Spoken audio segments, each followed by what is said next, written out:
Boomerangs, rabbit sticks, Carlies, valets. There's a lot of names for a class of hunting tool that basically is a thrown stick. And we're going to talk about them here today on Old Ways Rising Farm. Now, this is the first of 3 videos. In this video, we're going to discuss the history, cultural context, physics, and basic design principles of specifically the non-returning boomerang. The second video, we're going to make a blank and talk about design and forming the overall instrument. And then in the third video, we'll talk about tuning it, something that is sadly lacking here on YouTube and in the written literature in general. So we're going to fix that. If you're interested, come join in. Boomerangs. This is clearly an Australian word, and when most people think about a boomerang, they're talking about something which looks like this. This is a returning style Australian boomerang.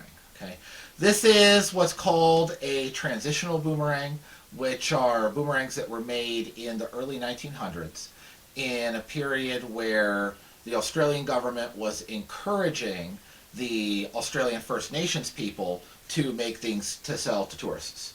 There's a whole bunch of transitional boomerangs around. We'll talk about this and a bit about the ethics of collecting artifacts and things like that as we go through here.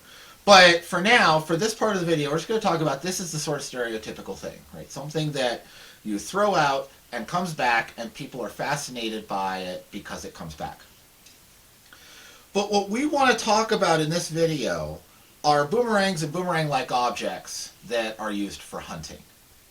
And while there are some uses in returning boomerangs in some sorts of hunting, they're not really where the story is. So we're going to put this away for the time being. And we're going to go to these guys, the non-returning boomerang. Okay? And these are designed so that they don't come back. When you're making these, if you screw up and you cut your angles wrong, it's going to try to come back. So a returning boomerang is a mistake when you're trying to make one of these. It's an easy mistake to make, right? Yes, there is skill in getting one that really forms a perfect arc and comes right back to you. But that's what they kind of want to do. Just like a frisbee is always going to veer off to one side or the other when you throw it, right? That pattern of veering off and coming back is a natural function of gyroscopic motion. We'll talk about that here in a few minutes. But we want boomerangs that don't come back so that they will be thrown, and after being thrown, will spin predictably, with that spin stabilizing their flight and ensuring a straight path. Okay? This has an advantage over other thrown weapons because, firstly, this is your hit radius. Okay? These things are going to spin. Let me find the center of gravity here. Okay? And a good one should balance on your finger like this. Right? The spin is going to center right about at the bottom of my palm. Okay? So you have all of this is the longer side. You have all of this distance spinning around that point. So you can come close to a target and still hit it, which is not true if you're throwing rocks or flinging arrows or javelins at the thing. Okay? Also, when properly made, these have a much, much longer range. Okay?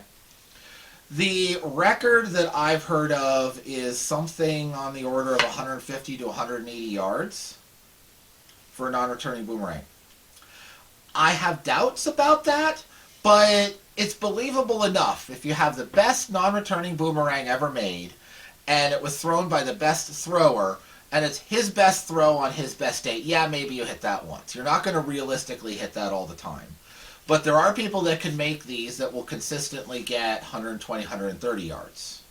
Okay? And we're looking at a nice, well-tuned, large, flat, wide throwing stick like this, and we're looking at 80 to 120 yard ranges.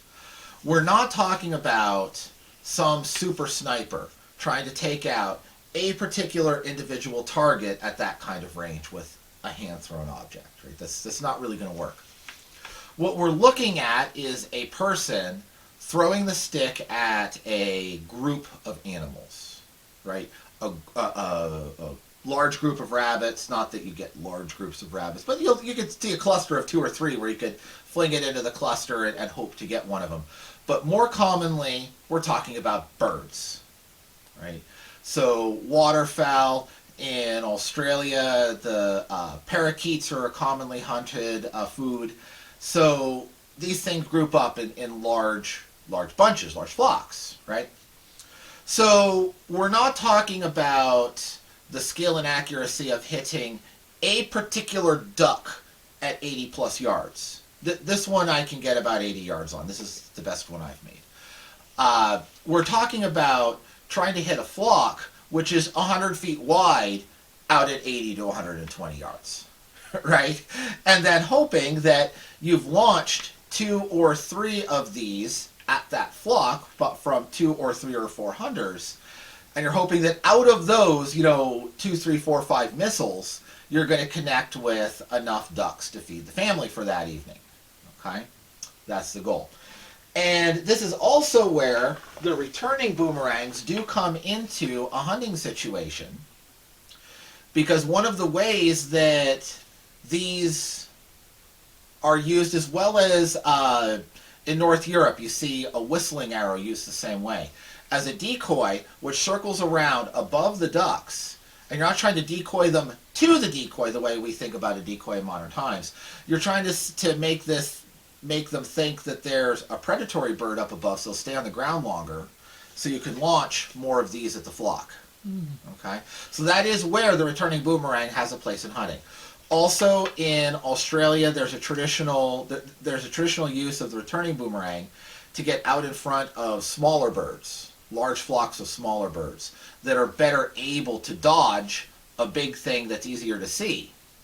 Okay, if you look at flock behavior and how they can dodge and veer very, very rapidly, this is a little less predictable than this. So this could be used when engaging a large flock of small birds and be more productive than something like this. But if we're talking about anything bunny or duck or bigger, you need this much mass to really knock it down, and this is not going to be that useful. Okay, so limited niche use, and a lot of fun for games, right? Everybody plays games. Everybody has played games for as long as people have been people, right? So returning boomerangs for games are a thing and always have been. But other than that, we're mostly going to delve into the non-returning styles. Okay, that's the goal.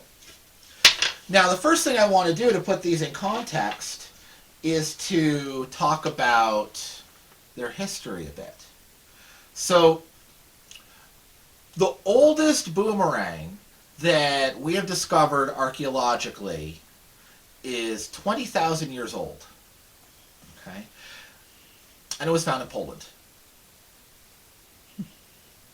Just think about that for a sec, right? We associate the boomerang technology with Australia because that is the place and time where it was most salient, most commonly used as a dominant hunting technology at the time that Europeans started writing things down. And therefore, that's what made it into the European textbooks. Okay?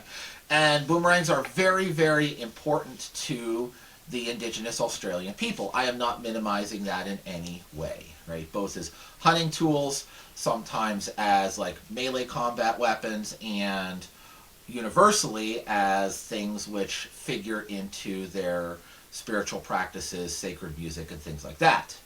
I am not an indigenous Australian. I am not going to interpret the culture any farther than saying, hey, boomerangs are important, right? That's where I run out of knowledge on that, right? If you're watching this as an indigenous Australian, would like to pop a comment and add to this conversation, please do. I would love to hear from you, right? But that's where I'm going to stop interpreting the culture, okay?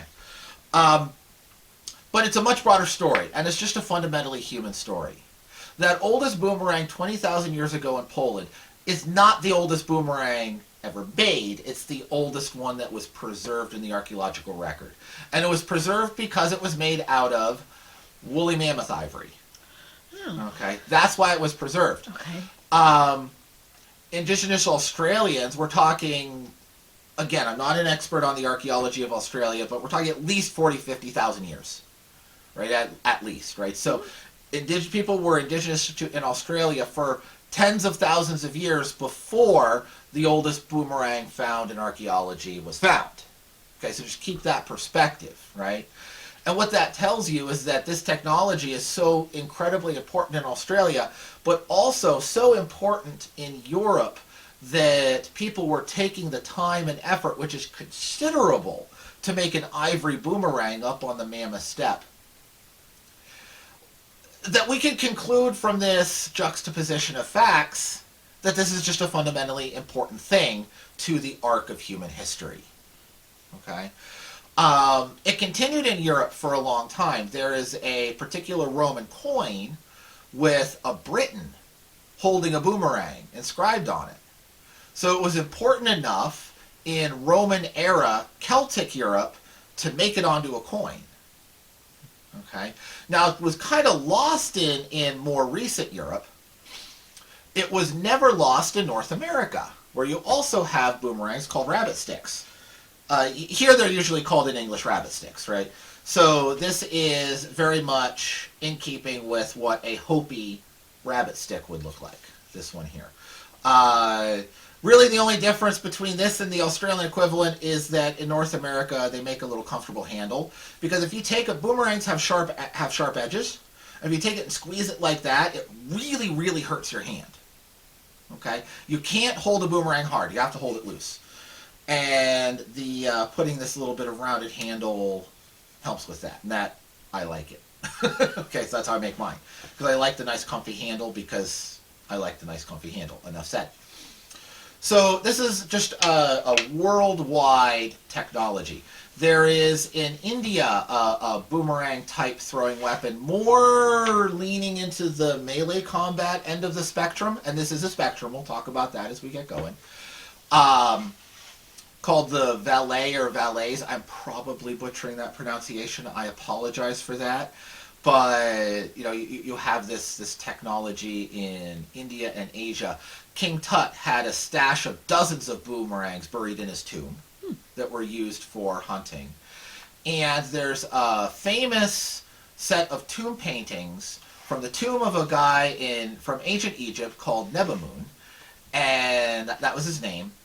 And these tomb of Nebamun paintings have Nebamun and his family out for a day hunt, and he's got a handful of like a half a dozen ducks, and he's clubbing them over the head with a crooked stick. Okay? Now, was that a boomerang or not a boomerang? We'll talk about that as we go forward here too, because there's also what I like to call a boomerang, which is something that looks like a boomerang but ain't a boomerang, and we'll talk about that. So that's the cultural context. Now, as we go forward, keep in mind that oldest boomerang was ivory, which would be an amazing tool. We're going to dive into the physics of what makes a boomerang work, what allows it to fly for such a long distance, and what allows a returning boomerang to return. So we're going to take a brief diversion into whiteboard land and see if you can come out with an answer why it's so interesting that there was an ivory boomerang. A boomerang is fundamentally a flying wing with a surface that produces lift, much as a modern airplane does. It is undoubtedly the world's oldest flying wing. Okay? But we need to talk about this idea of lift. So an airplane wing generates lift by having a shape which causes the air above it to accelerate, okay, relative to the air below it. And there's a couple different ways people explain how this happens. We're not going there. All I care about for today is that it does. Okay, that's enough for us. So you have the airplane wing flying toward me, okay, as it's drawn here. The air going up over the top of the wing is accelerated. As it's accelerated, it decreases in pressure, whereas the air underneath it remains the same. Okay? Now, the pressure on the bottom then pushes up on the wing, and that upward push is the force of the lift that the wing is generated. Okay? And this is always true of pressure differentials. Your vacuum cleaner doesn't so much suck up the dirt as the air around the dirt pushes it into the low pressure of the vacuum cleaner. Okay? That's how it works. So this is sort of your classic asymmetrical airplane wing, but we can get the same effect if we have a symmetrical airfoil, okay, that is tilted up in the nose. Okay? So the more you tilt it up, the more you accelerate the air that goes above it relative to the air underneath it, okay, the stagnant air underneath it, and the more lift you get. So this is why the wings can tilt this way, because we get the same effect with this. If we tilt it up a little bit, we get more lift. If we have it dead flat, we get some lift. If we tilt it down, we can get negative lift. Okay? All of that is true of this shape, except that it can never be perfectly horizontal. That gives you no lift at all. This one has to be tilted to make lift. This one can be tilted if you want more of the stuff. Okay? And there's a very easy little demonstration we can show. I am holding a very boring toilet paper roll. Okay? Nothing fancy. You've all done your business with this roll before. But we're going to think about this as though it's our airplane wing. We have a curved surface, and if I bring this up to my mouth and blow across the top, I'm accelerating the air which goes over top of the toilet paper roll, and you'll see the air below pick it up. Okay? The accelerating air creates that low pressure zone. Air below picks it up. You have lift. This is the first of 3 physics principles that we really have to understand in order to know what we're doing when we think about making, designing, throwing a boomerang. We have our wing. We know what lift is. There's 2 more principles that we need to talk about here. The first is what's going to direct the flight of the boomerang and stabilize it. And that is torque. Okay? So when you have any object that's rotating, torque comes off perpendicular to that direction of rotation. Okay? So here I'm drawing a boomerang that is spinning in the XZ plane. That's the flat plane. Okay? So this spinning in the flat plane is going to generate torque vertical and perpendicular to that axis of spin. And that's going to push up on it. This is exactly the same force that keeps a spinning top spinning, right? So you take a top and you spin it. And this object that would want to flop on its side is now going to hold itself perfectly vertical and in a way that's stabilized by that rotation. It's this torque vector that's doing that, that's holding the spin up. But there's a little more complexity to it. This little diagram works perfectly in the absence of any eccentricities in the object, any irregularities in the object, and no other forces or fluids that the object is interacting with. Okay? So, in other words, if you spin a top in space, that torque vector is going to be perfect and perpendicular. As soon as you start spinning your top on in a real environment, right? Nothing is perfect. The top is going to have a little bit of wiggle wobble somewhere. The surface that you're having it on is not going to be perfectly smooth. And because the top is experiencing friction with the air and with the surface it's on, it's going to slowly lose energy and slow down. The strength of this torque is proportional to how fast the top is spinning, or the boomerang is spinning. So as it slows down, that torque weakens, and those wobbles pull it more and more off course. And very quickly, it will start to develop a permanent wobble, which will then move in a smooth arc around where that torque vector should be. So it's getting, instead of spinning straight up where my thumb is, it's going to get pulled off a little bit to one side and then move in an even spiral. This is called precession and gyroscopic precession. Okay? This is also why when you throw a frisbee, the frisbee is perfectly symmetrical, it's round, it will start to fly straight, but then it will always cant off to one side or the other. Now, With your Frisbee, because it's perfectly symmetrical, once it starts to process, there is nothing to stop, alter, or cancel out that precession. So it will continue around that spiral until it loses energy, loses the ability to generate lift, functionally stalls, and drops to the ground. Okay? With your asymmetrical boomerang designs, there's a trick built in, and that is that I exaggerated this in this diagram, but you can see this boomerang is outside the center of rotation. It's very much exaggerated here in that little purple doodle, but this is true. The boomerang rotates, your non-returning boomerang rotates around a location it does not occupy. Okay? So if it has an eccentricity when it's, say, on the side facing you, facing the camera, and the torque vector wants to wobble a little that way, well, when it comes around, at that point, there's nothing to counter it because there's nothing over here where my left hand is. But then it comes around. Now the boomerang is sitting here, the torque wants to wobble this way, and there's nothing to counter it over here where my right hand is. So once it begins to try to process around that cone that all gyros will want to process around as they slow down, the fact that it's rotating around a region of space it doesn't occupy will begin to cancel that precession and keep it going straight for a much longer period of time. That's one of the tricks of an asymmetrical design. And if you look historically, all of your hunting boomerangs have some design element that, almost all's a dangerous word, but virtually all have some design element which generates some asymmetry in the boomerang. That helps it fly straight. Okay? Your Frisbee has no asymmetries in it, so once it starts to process, it continues to process until it stalls. But your boomerang can cancel on one side of its rotation.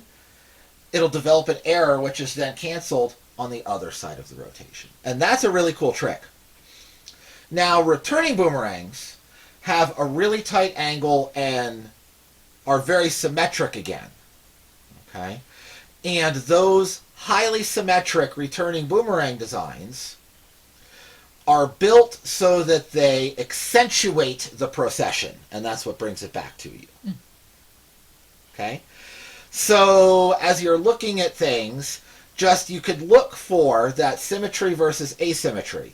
Can you have a hunting boomerang that is symmetrical? Yes, you can. I've never made one. I know they have different design criteria, but you might not be able to see the asymmetry in the picture, but somewhere in there is a mechanism to cancel out that precession. Okay? But by and large, your perfectly symmetrical designs are going to be returners, right?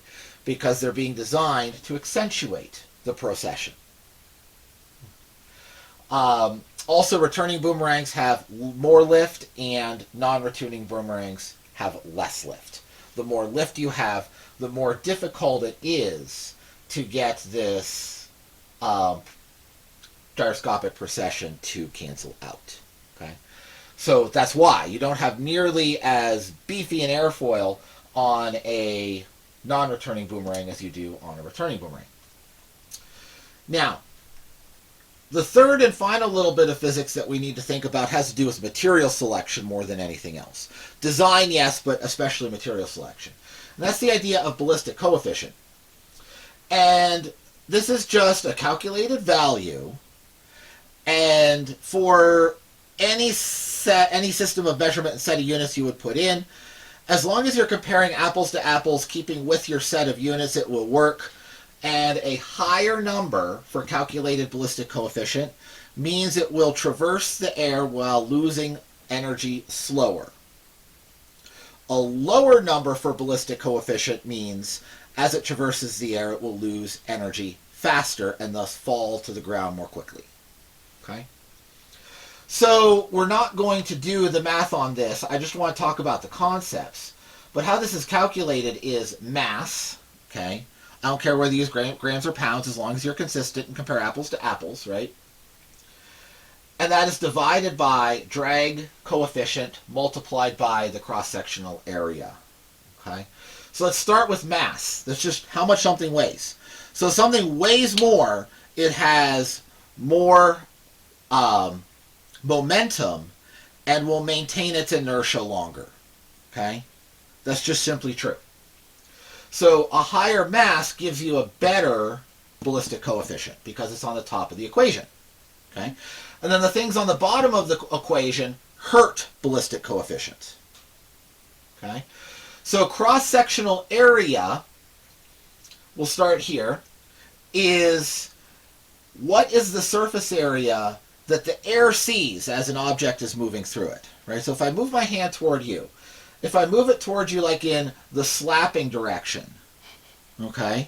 It's for lack of a better way to describe it, right? If I move this towards you in the slapping direction, right? I'm still a pacifist. I'm not slapping anybody. We're cool, but we got to explain cross-sectional area somehow, right? So if I move my hand towards you in the slapping direction, this is a big area, okay? Big area. That's a very large cross-sectional area, and that's bad for ballistic coefficient. Whereas if I take my same hand and move it towards you in like a karate chop direction, same mass, same volume, but because a much smaller area is exposed to air and friction from the air, it has a lower cross-sectional area and thus is better for ballistic coefficient. Okay? So the thinner you make your boomerang, the better able it is to move through the air without losing speed. But, as we lose mass, we work against ourselves. So you want to make it as thin as possible while being as heavy as possible. That means the denser the material you use, up to reasonable limits, right? Don't make a tungsten boomerang. You're not going to be happy. But within the realm of, woods and plastics and the materials that we regularly make boomerangs out of, the denser the material you use, the farther you will be able to tune your boomerang to fly. Okay? Because we will reduce the cross-sectional area while preserving mass, and that's good. And then lastly, drag coefficient, over here. Drag coefficient is related to the cross-sectional area, and it's very shape determined. So you can have a small sphere, okay, and a large sphere. They will have very different cross-sectional areas, even though they're the same shape, okay?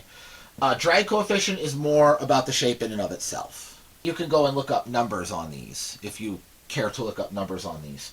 But for us here today, something that is a cube is going to have an extremely high drag coefficient.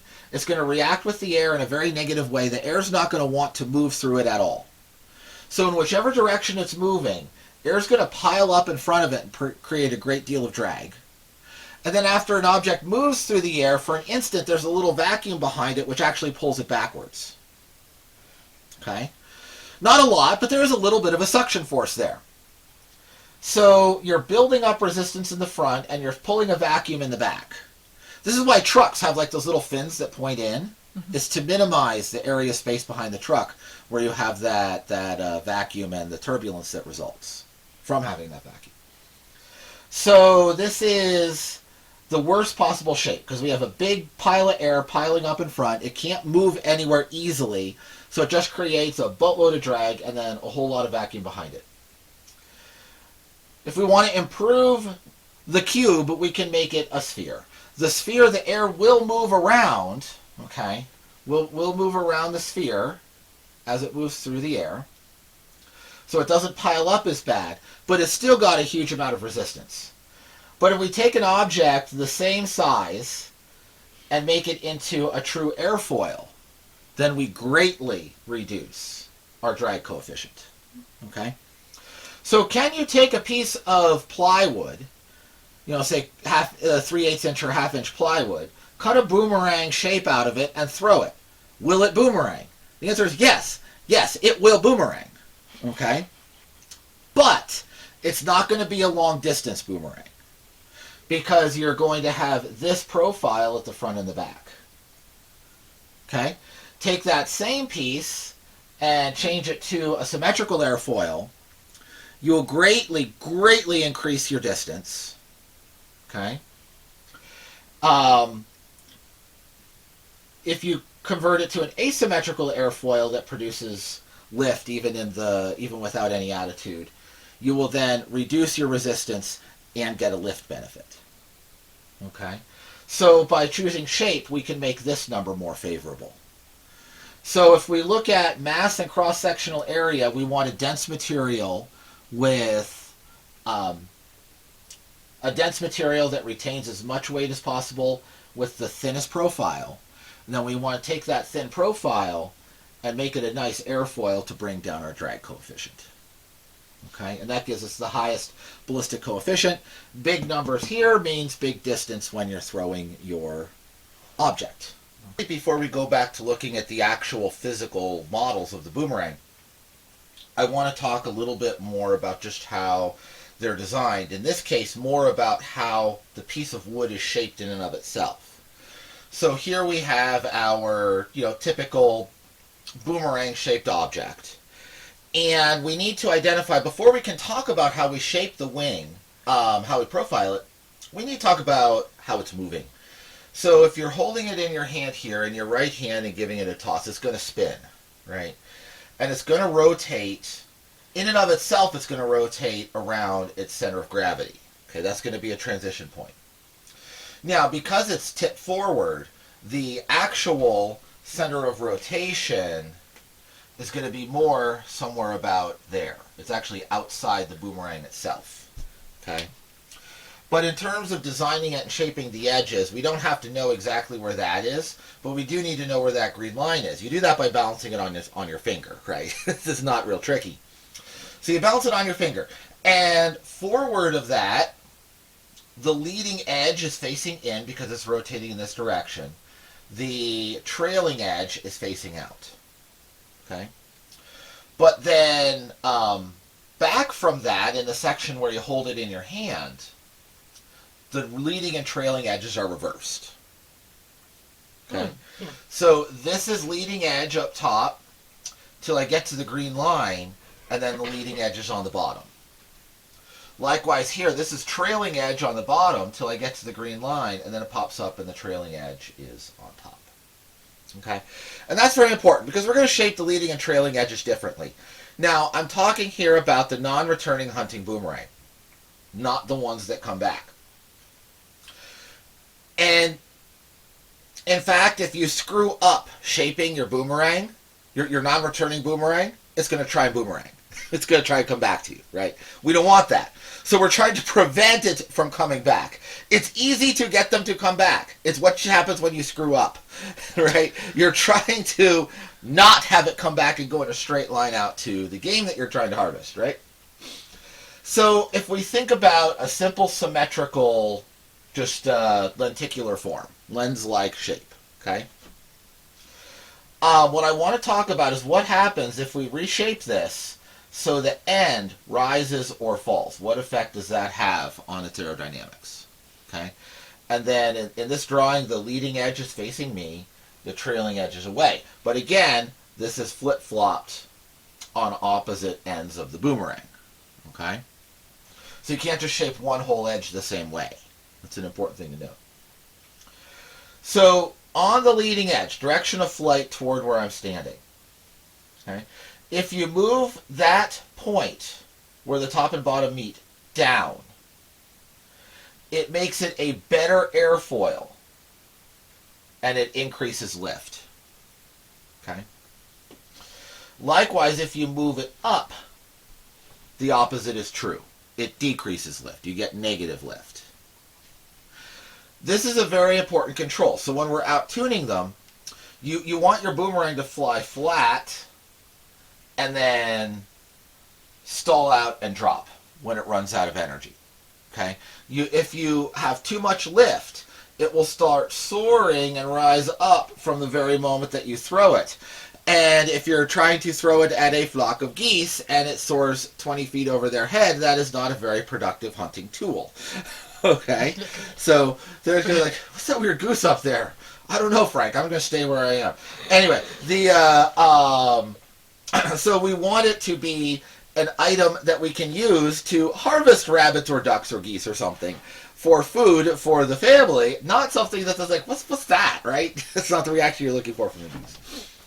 So if you have too much lift, the first and easiest thing to do is you can just file a little on the bottom here, raise that up. Okay. Likewise, if you're not getting the distance that you want, you can file a little on the top and lower that down and control how much lift it's getting. Okay. That's one of the important aspects of tuning them. Now, the back end.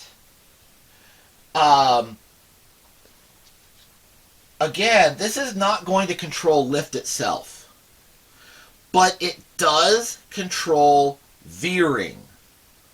Okay? So when your boomerang wants to lift, it is going to tend to also want to dive into that eccentric rotation, okay, the gyroscopic precession that we talked about in the last whiteboard. And as soon as it gets into that precession, it's going to veer off to one side or the other. Okay? So I cannot give you, I don't have enough intimate knowledge of the physics of this to tell you why this is. I can tell you why that is. I can't quite tell you why this was. But if you file on the, if it's veering off and you file on the bottom here, it stabilizes the flight and makes it fly straighter for longer.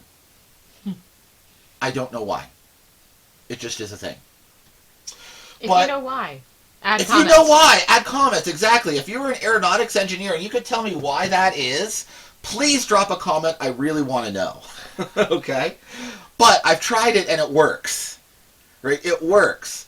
There's a couple I've made that I filed the ever-loving bejabbers out of the bottom there. And it helped them not veer off. It does. I've tried it. Okay? So if you file on the bottom here and raise that up, it reduces veering and soaring. And if you file this on the top to lower that point, it increases veering and soaring. Okay? So that's another control. Where would you want to increase veering and soaring? Well, if you actually want to make a returning boomerang. That's the behavior you're trying to induce and accentuate that gyroscopic precession. Okay? So then you would file that down if you wanted it to veer more.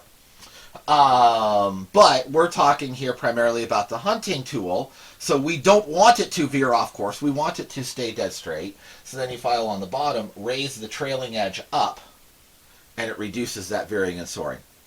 I'm sure there's a good explanation from a real aeronautics engineer. Please drop a comment. Please, I want to know. Teach me something. Okay? So the boomerang wing, as I usually end up with it when I'm making one, looks somewhat like this. There's usually, I end up with a bit of roundness in the belly. I don't make them perfectly flat. And every one that I've made perfectly flat, I've had to file it off flat, tuning it till I'm done. Okay? So there's some belly in the bottom. The leading edge is filed to accentuate lift at least a little. Okay, some more than others. And the trailing edge is lifted a little bit to reduce veering. That's the shape I pretty much always end up with, some flavor of that. Now, every stick is different. Every one of these is unique. There isn't a recipe. Okay? There is not a recipe.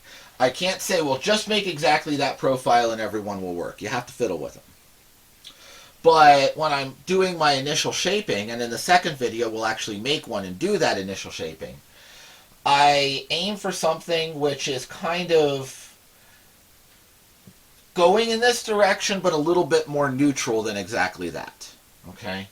So I don't make a true even lens. I make something that's a little closer to this shape.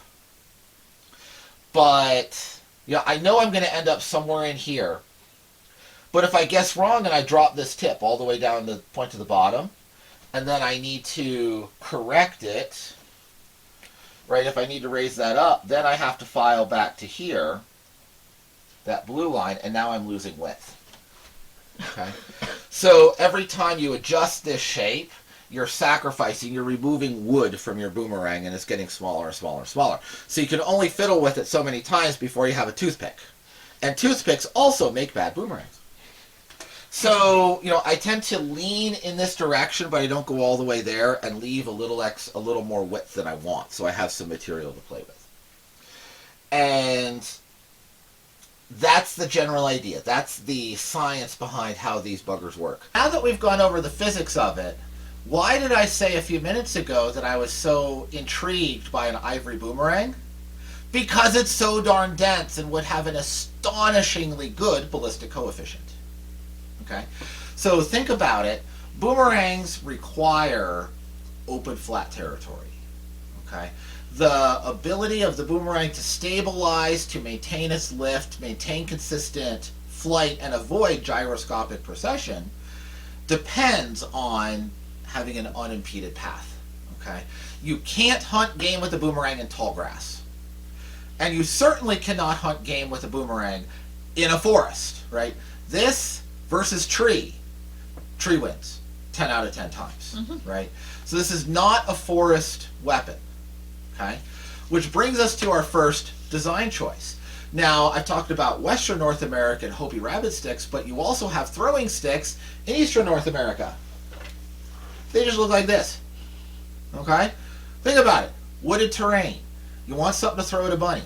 This still has the advantage of rotating with a large radius, so you don't have to be as accurate as throwing a rock or shooting with a bow and arrow. You don't have the range. Okay, this is a lot more range than a bow and arrow. This is a lot less. Okay, so this is the Eastern North America rabbit stick, just a club, right? Really, just a knob-headed club. Okay, this one is made out of a rather gnarly chunk of hopcorn bean. So that will certainly club a bunny if you smack it with it, right? And there are still a number of tribes in the southeast that hold annual rabbit stick hunts on their reservations to keep this skill and this tradition of rabbit stick hunting alive. Now, before you think, oh my gosh, this is so ugly, why would you want that when you have a nice, beautiful boomerang like this? Because this will bounce off a tree without smashing most of the time, right? It's not a lack of skill or technology. In fact, the peoples of the Southern Appalachians, the First Nations, the Southern Appalachians, have the most broad hunting toolkit anywhere in North America, right? They have rabbit sticks, atlatls, bow and arrow. They even hunt with blowguns. The only region in North America where people hunt small game with blowguns. Okay, so right, that's the Cherokee and the surrounding tribes have the most diverse suite of hunting implements in North America, right? Everybody else still has very sophisticated and diverse hunting implements, but they'll specialize in 2 or 3, right? Whereas in Southern Appalachians, they said, oh, well, we'll just do all of it, right? That's cool, right? So the fact that they're making these is a choice, not the inability to make these, okay? And it's an adaptation to forest environment. So this is not a boomerang, okay? It is a genuine, useful rabbit stick. Now, when we go to wanting to design something to be a non-returning boomerang that's going to work well, balance well, and fly well, we have to take advantage of that torque vector. Okay? So you think this is rotating in this direction. There's my leading edge, trailing edge, leading edge, trailing edge. Okay? And as it's rotating flat in this direction, the torque vector is with my thumb. So that is going to lift up the back of the boomerang. Okay? To take advantage of this, and to know if you have a boomerang or a boomerang, hold it between your fingers and see if it does that. Okay? So this wants to turn down. Okay? This wants to turn down. In flight, the torque vector holds it up, but it wants to turn down. If you hold a stick between your 2 fingers and it doesn't do this, you have a boomerang. Okay? If it does do this, you might have a boomerang. Now it should also balance, as I did earlier in this video, and you got to find the right point, of course, but it should balance on your finger and hang straight up.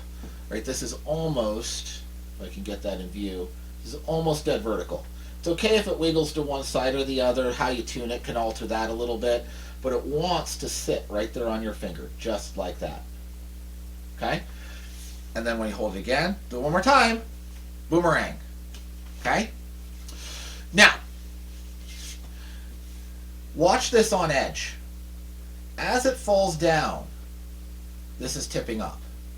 What did we talk about on the whiteboard? What happens when you take a when you take an airfoil and you tip it up? You increase lift. Okay? So when this is in flight at high speed, if you speed it up too much, the torque vector can actually tip it up and give you a negative lift. Okay?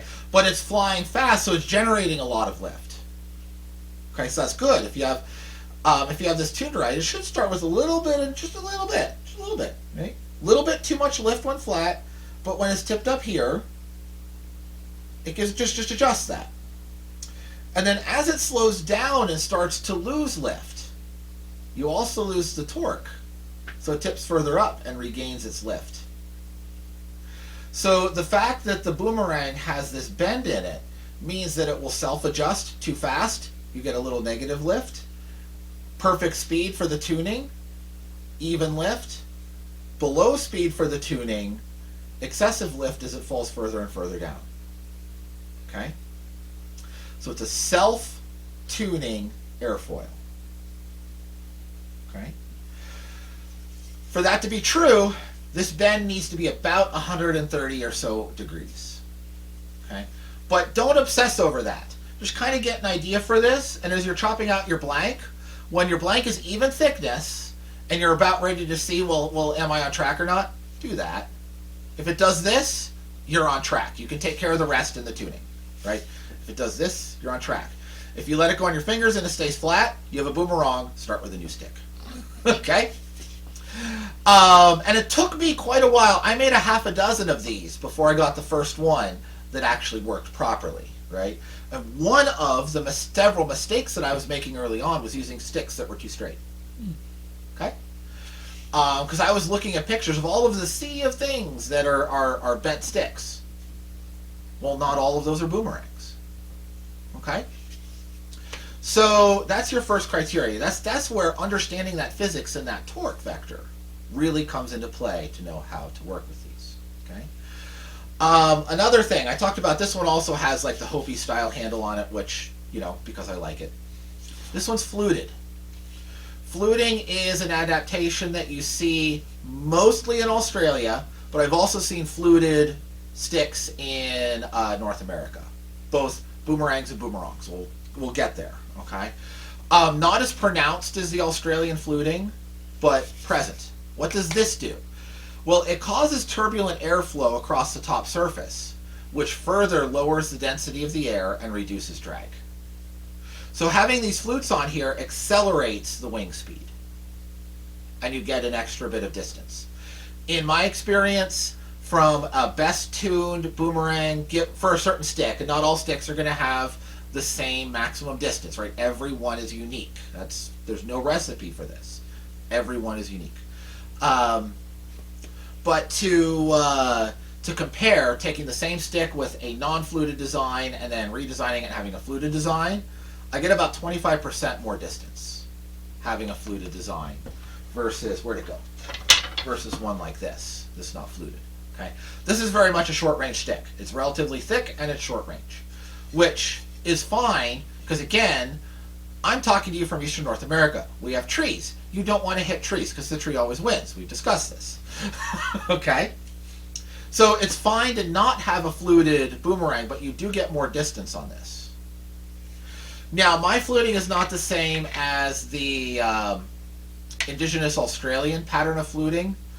I flute with a convex flute, whereas the indigenous pattern is a concave flute.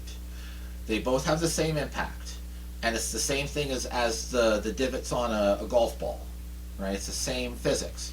Doesn't matter whether they're convex or concave, just that you generate that slight pattern of turbulence. I do mine deliberately different so that nothing I make is ever confused with an actual indigenous Australian stick, right? So I'm deliberately choosing to do it different, but incorporating the same physics because it's a cool modification. Okay? Now, design. Talked about this one. This is very much in keeping with a lot of Australian sticks, a lot of Hopi sticks, and a shrunk down version of that, the Celtic sticks I was alluding to, right? Very common, just a basic pattern. Not a whole lot to mention there. Let's see. Will it boomerang? Yep, it'll boomerang. Now, also, in both Australia and North America, again, these are the two places where we have this technology best documented. You get a lot of sticks with sort of a more convoluted direction. Okay? So this one was a tree branch. I'm pretty sure this is where it went into the root. Where it's like something, it went up, and you have to do these off of a natural crook. You can't do these out of a flat board. We'll get there in a minute. But it grew up and then curved around and then went straight up from here. And this is an ash that was an ash tree that was killed by the borer. Okay, so I saw it was dead and I was like, ooh, that's a boomerang. Cool. So a convoluted stick like this. This will work if, yep, it'll work. It'll boomerang. Okay? And you see a lot of these coming out of excavations from 400 or 500 years ago in the southwest of North America, okay, southwest of the United States, right? You also see even more of these in rock art from that same area, okay? You can't date rock art effectively. It doesn't work. So we can't really date those images to know how old that evidence is, right? The only place we find wooden objects like this are very, very dry caves. That's why they're so rare to find the really old ones. Okay? And again, why the oldest one is bone, right? Because that preserves better. Still not as well as you might think, but at least better. It's easier to find a bone piece. So we see a lot of these. We also see a lot of sticks that look like this. Okay? Will it boomerang? No. We found our first boomerang. It just sits there. This does not have the right proportions in physics to actually capitalize on that torque vector to self-stabilize, self-adjust, and fly well.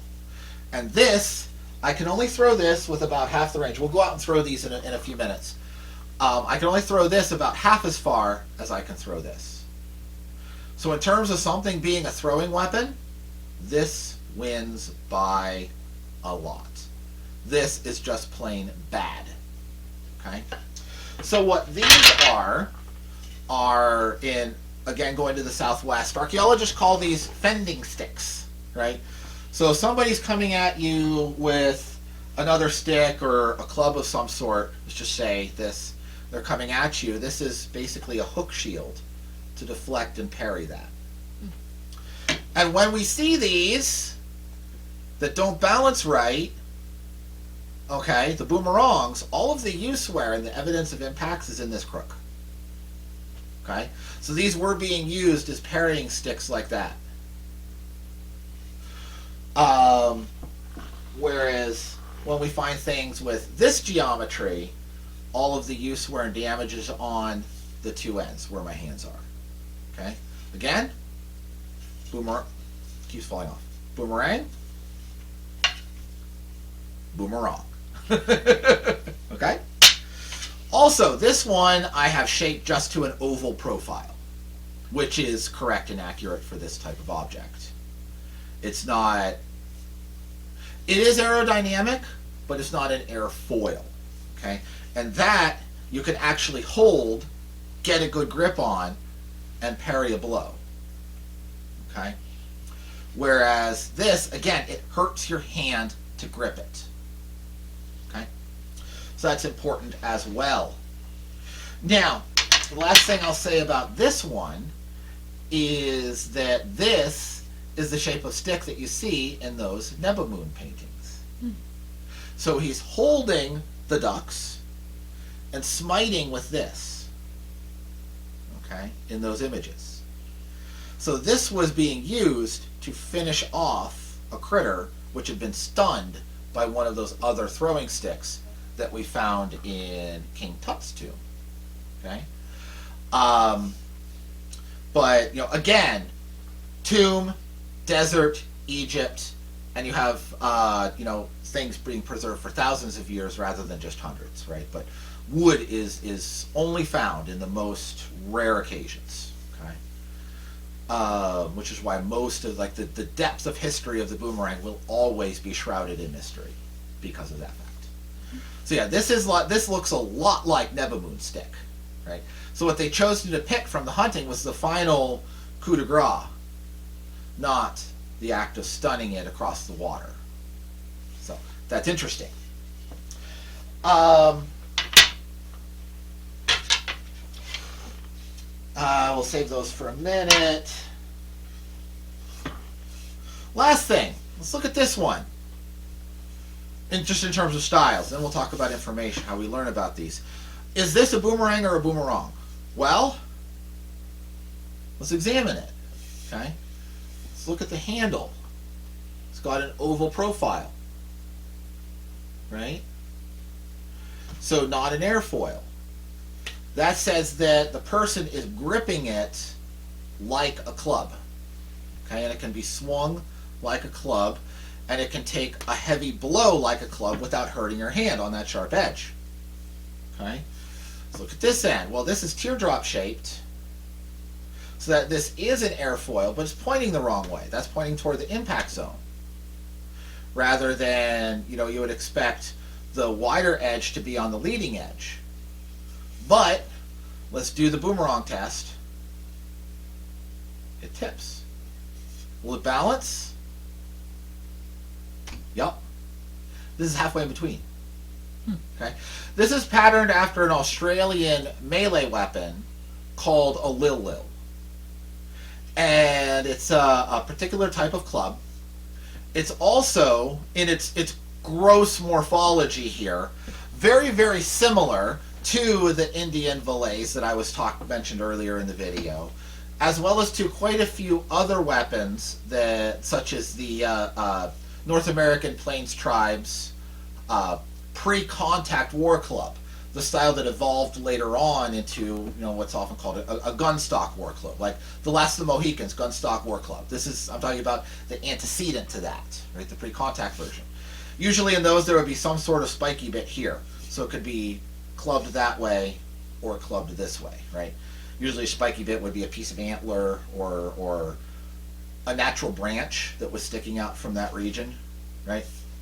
But they're substantially similar, to the point that if you took an Indian warrior, an Australian warrior, and a Native American warrior, and you all gave them one of these, they would recognize it as their own implement, right? They're that similar in gross morphology. And the other thing they all have in common is they're written of as being thrown on occasion. Okay, this actually does stabilize in flight remarkably well. Now, it will only fly in a hunting throw. It will fly half as far as this one. In a distance throw, probably only about a third or a quarter as far as this one, right? But look at them. Look at how similar they are. Okay.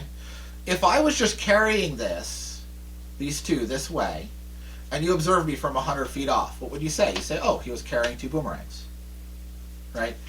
If somebody attacked me and I threw this one at them and then picked this up and went and, ran henceforth to try and see them off, you'd say, well, I threw my boomerang and then took one to fight. So when you look at the old writings about these tools, there's this confusion of boomerang as hunting implement versus boomerang as weapon of war. Okay? And there's a lot of gray area there, but there are distinct types, right? This guy, the fending stick, this is a melee weapon. It's not really good for anything in hunting other than finishing off something that you stunned by another method, right? That is primarily a melee weapon. This is a hunting weapon, right? It is sharp. You get one of these and you grab it in your hand, it hurts.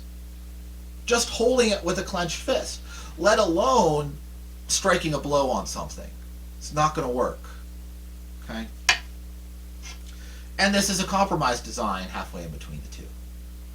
Now, to further confuse it, there's a thing that is called, in Australia, a thing that is called a fighting boomerang, which is basically this profile, but you take the ends and you stretch it until it's about that long. So they're 1 to 2 meters long, and they are often completely broomstick round. If they're not broomstick round, then they're oval like that handle. Okay, and their design is to be held with 2 hands like this and swung 2 hands like a bat. Okay, but they were called by the early chroniclers who observed this fighting boomerangs. Okay, so there's a lot of confusion that has been generated by partial understanding and partial observation. But now that you know the physics, you can deduce what's what. Will it boomerang? Yep, it'll boomerang. Right? Will it boomerang? Nope, that's a boomerang. Okay?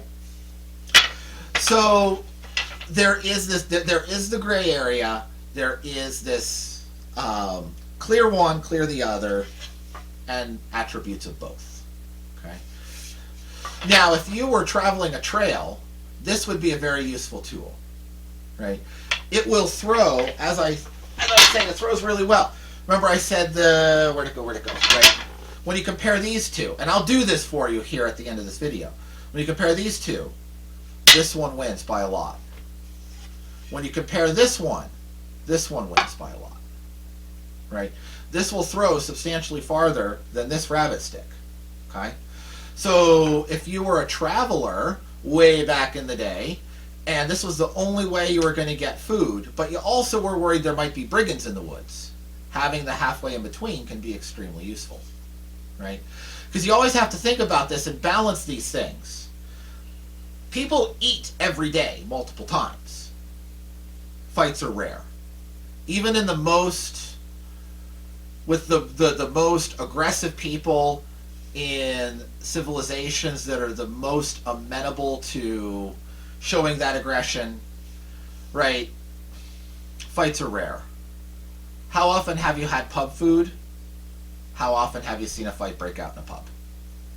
Not that it never happens, but it's rare. But hundreds and thousands of people eat food in a pub for every 1 or 2 people who experience a pub brawl or a part of it. Okay? So, you know, you have to take these things with a grain of salt, especially when you're reading the writings of the early chroniclers. That brings us to finding information about these, which is remarkably hard. Okay? If you want to go to the written word to find information about how to make boomerangs, there's very little written. I have only found 3 modern books that are worth noting. Okay, the first is this one. Boomerang, just the title, Behind an Australian Icon by Philip Jones.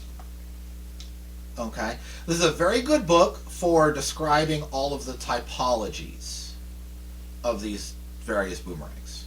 Okay, there's very good pictures, and all those pictures have measurements. But 2 caveats. One is that it has a lot of old anthropological photographs, which some people are sensitive to. So know that's a thing. And the other is whenever it shows one, it always shows them like this. Okay? This is the only way any of the boomerangs are photographed. Because, right, that's the beauty shot of a boomerang. Like, look at the beautiful wood and the beautiful carving and the beautiful shape and the, you know, ... etc. But this isn't the measurement which tells you what's going on. That is. Okay? So you get only the beauty shots, you don't get this. And that's where I was struggling to really figure out how to make these things. Is yes, I know what a boomerang shape looks like, but how do you make it? How do you tune it? And there's just a dearth of information out there. The only source I found which shows the profiles that I was describing to you back at the whiteboard is this series. Okay? There's two. First one is Primitive Technology, a Book of Earth Skills, and then the part 2 is Primitive Technology 2, Ancestral Skills. Okay? Both of these have very good Boomerang articles, and it's the information here that really cracked this open for me. This is one of the two things that really cracked this open for me. Okay? The other is getting my hands on some actual examples made by people who know what they're doing. That's where we get these three. This is a returner. Okay. The returning boomerang. This would be a hunting boomerang style with this nice carving on it. Okay. And this would be a Carly style hunting boomerang. Again, with nice carving, this time it's geometric. Now, I started to mention about ethics of this. The really old boomerangs that are known to have been used by pre-contact peoples should never be exported and should never be held in private collections. Those are the cultural patrimony of the indigenous Australian peoples. Most of those, some of those were taken in fair trade. More often than not, they were looted after a family was murdered. Okay? So they have very sad histories, blood-stained histories, and they need to be returned to the people so that they can study and learn from their own cultural patrimony. Right? I'm pretty sure it's illegal to export them from Australia, but I'm not a lawyer, let alone an international lawyer, right? But there is a thing that happened in the early 1900s, right?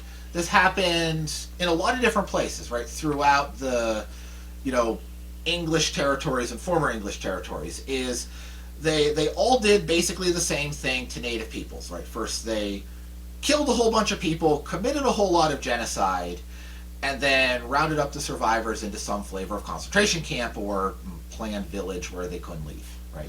Basically concentration camp. They were called different things in different places. Like here in North America, we called our concentration camps reservations. And all those reservations still have official numbers as POW camps. Okay, that's still in law.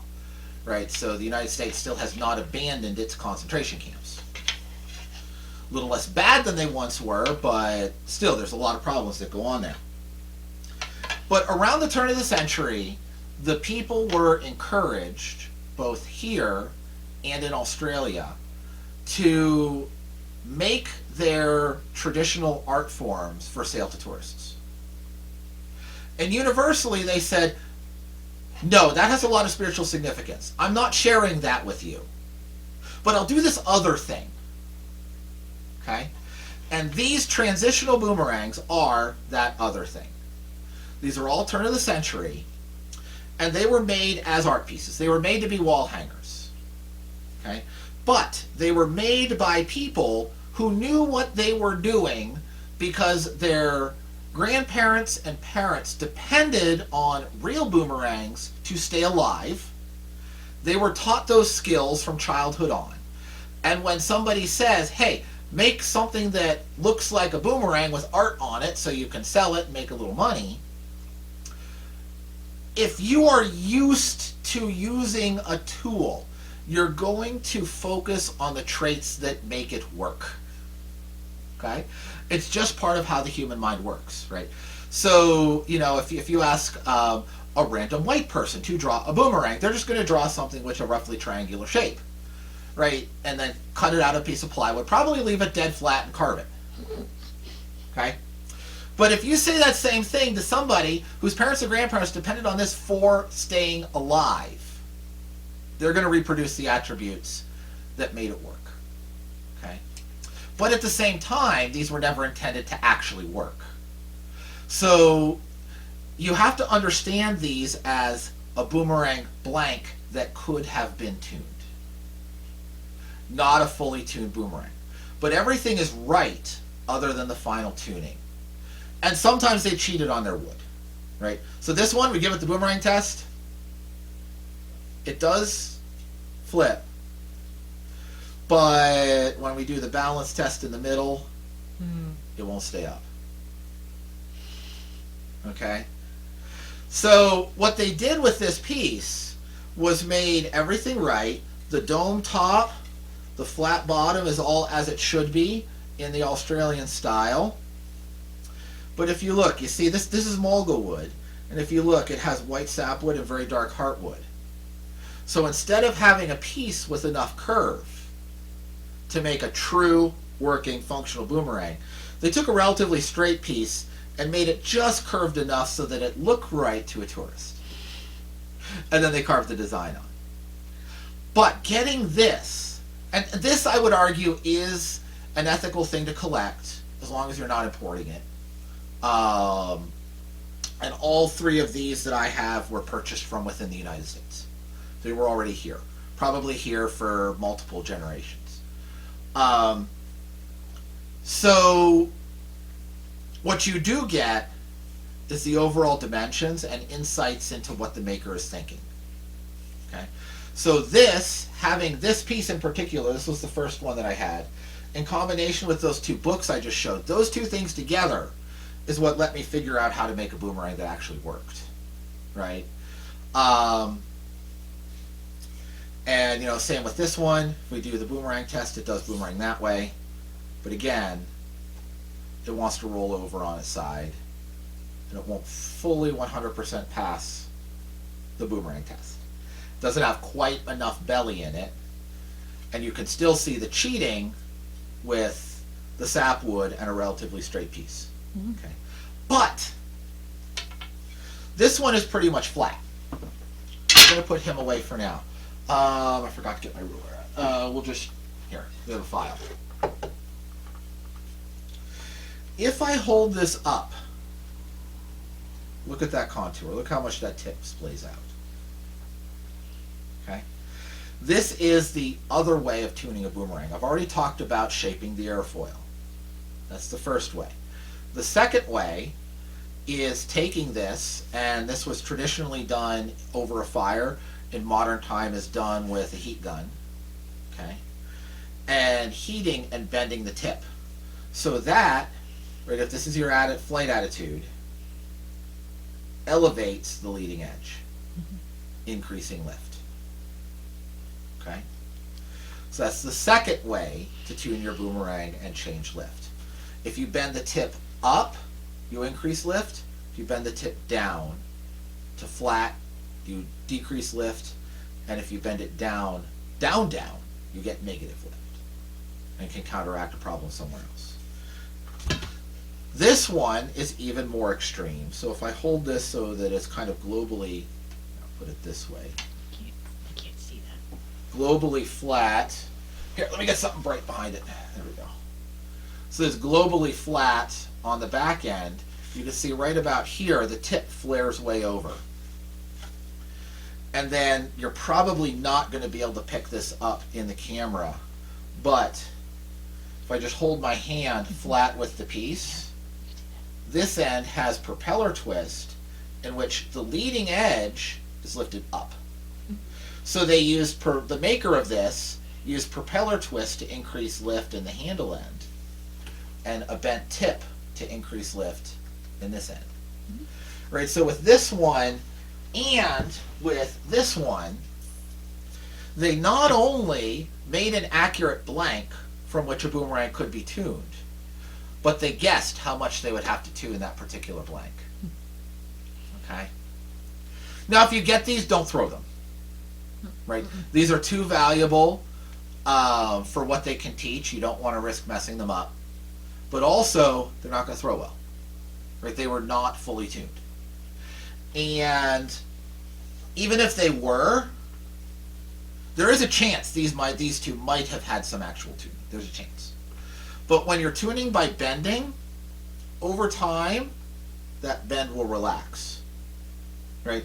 So since the period for making these transitional boomerangs for the tourist trade was like 1900 through the 1950s, they've had 80 plus years to relax, for that bend to relax back to neutral. Okay? So whatever they throw like today is not what they were intended to throw like.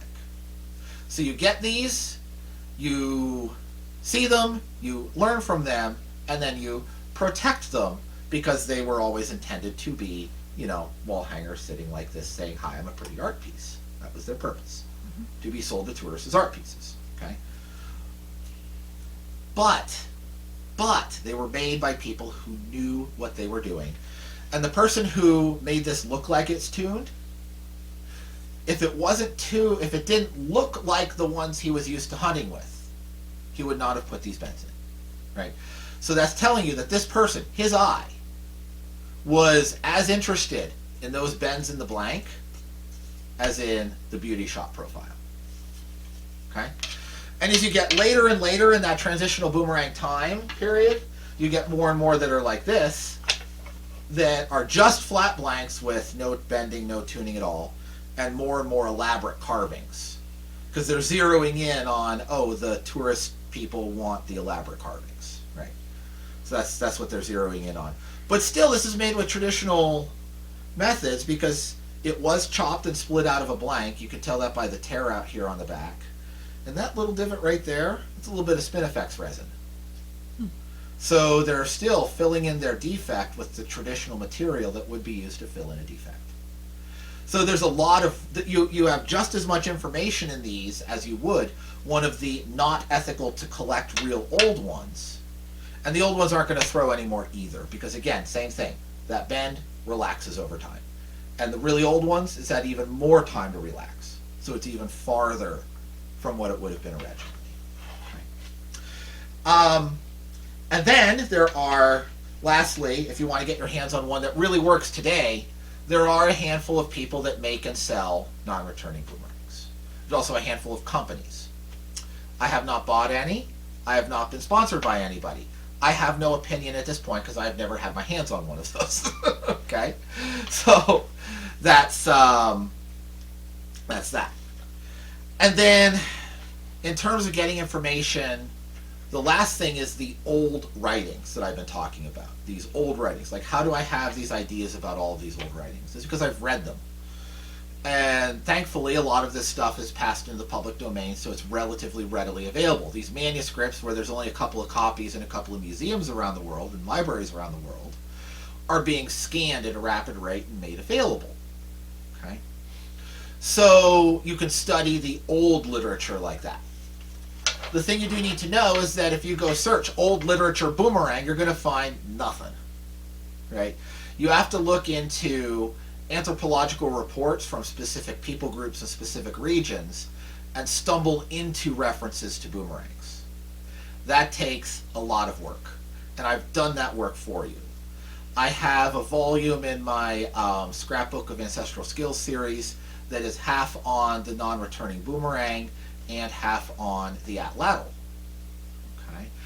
And it is available on my Patreon page. It can either be purchased, or if you would like to join Patreon and help me, like, all of this is my own money and my own time doing this. If you would like to help with that and help me have more resources to do more videos like this, and you would like to join Patreon and help out the channel like that, you have free access to all of those resources.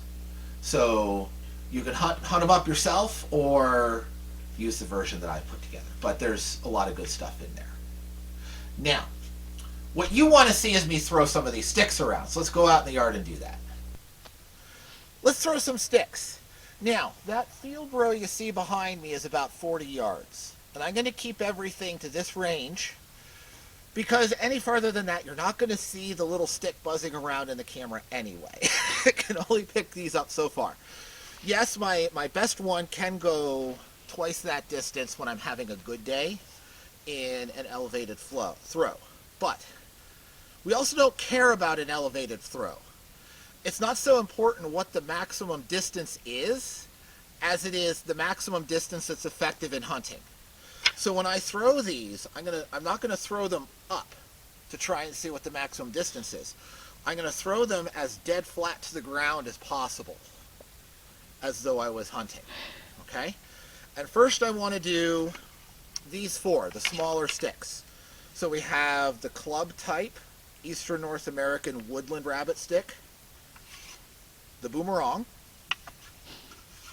We have the small, well-made Boomerang, okay? And the slightly larger eccentric Boomerang, okay?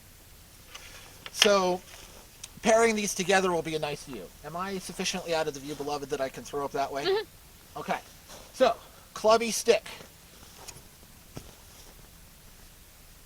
Third of the distance, a third of 40 meters. Okay. Let's compare that to the Boomerang. That actually went a little bit further. Usually I get the clubby stick a little bit further, but it only made about half the distance. Okay. Honey, can you grab the kitty? This is a problem whenever I try these out, is the cats like to chase them, so I need an extra person to go and corral the kitty so that they don't get in the way, because that could end badly. Now, the smaller, well-tuned Boomerang, not as far as I would have hoped, but not too bad, and the slightly larger Boomerang. That was just a bad throw. I'm calling a do-over on that one.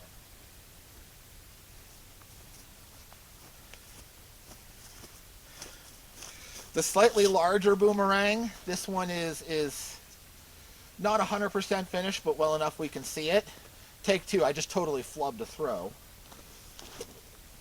That was a little high, but you can see it can soar. That was too high to be a true hunting throw. Okay? Now, let's look at these two bigger sticks. First we'll go with this very clubby Lil variation.